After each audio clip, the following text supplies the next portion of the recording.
اسی طرح یہودی بھی خداؤں سے مانگنے کے لیے جاتے ہیں، اللہ تعالیٰ انہیں بھی عطا کرتا ہے۔ اس طرح نہیں ہوتا کہ عطا نہ ہو، ہندو بھی جب جا کر مانگتے ہیں اللہ ان کی مانگ کو پورا کرتا ہے، عیسائی یہودی بھی جب عبادتیں کر کے دعا مانگتے ہیں اللہ دعاؤں کو پورا کرتا ہے۔ تو اس کی وجہ کیا ہے کہ ایک بندہ واضح گناہ گار ہے، شریعت پر عمل بھی نہیں کر رہا، لیکن اس کی دعائیں قبول ہو جاتی ہیں، اس سے کرامات کا ظہور بھی ہو جاتا ہے، تو وہ بھی اللہ نے فرمایا کہ استدراج ہے،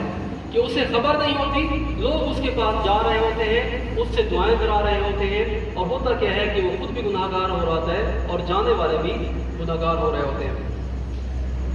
تو سورۃ اعراف کی آیت نمبر 115 ایک بڑا پیارا سا نقطہ امام قرطبی نے بیان کیا،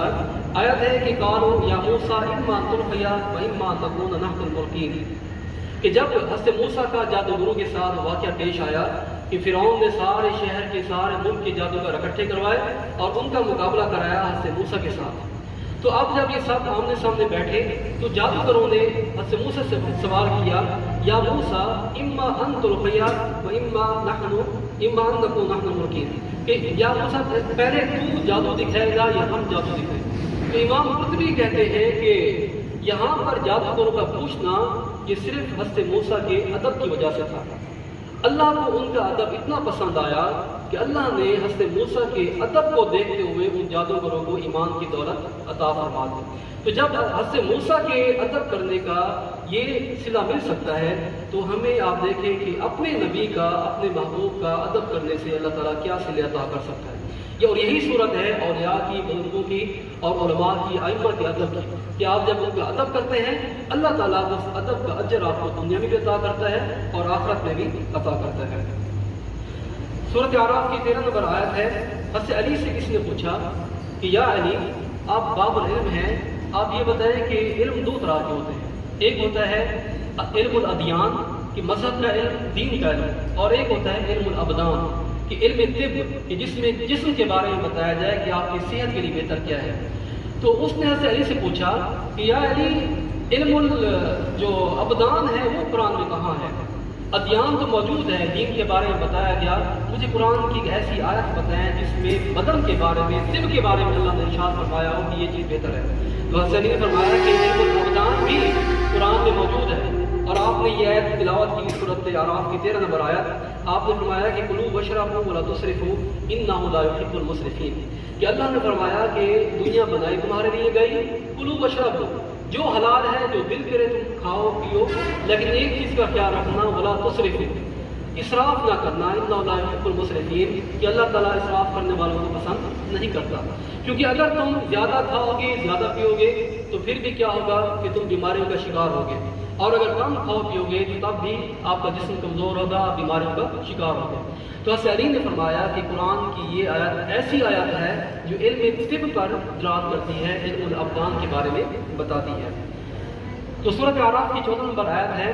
اسلام کا آپ ایک فارمولہ یاد رکھیں، میں نے پہلے کی ایک آیت گزری تھی آپ کو بتایا تھا کہ اسلام رہبانیت کے خلاف ہے۔ عیسائیوں میں یہ تھا کہ ان کے جو علماء تھے وہ دنیا سے الگ ہو کر پہاڑوں میں چلے گئے، جنگلوں میں چلے گئے، کھانا پینا چھوڑ دیا، دنیا کی عرائشیں چھوڑ دی۔ اسلام میں کیا ہے؟ اسلام میں یہ ہے کہ حضور نے فرمایا کہ تیرے جسم کا بھی تجھ پہ حق ہے،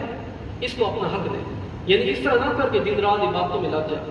بلکہ تو آرام بھی کر، کبھی عبادت کر کبھی آرام کر۔ اور آپ نے فرمایا کہ تیرے جو عیال ہیں، تیرے گھر والے ہیں، ان کا بھی حق ہے، ایسا نہ کر کے ہر وقت مسجد میں پڑا رہے،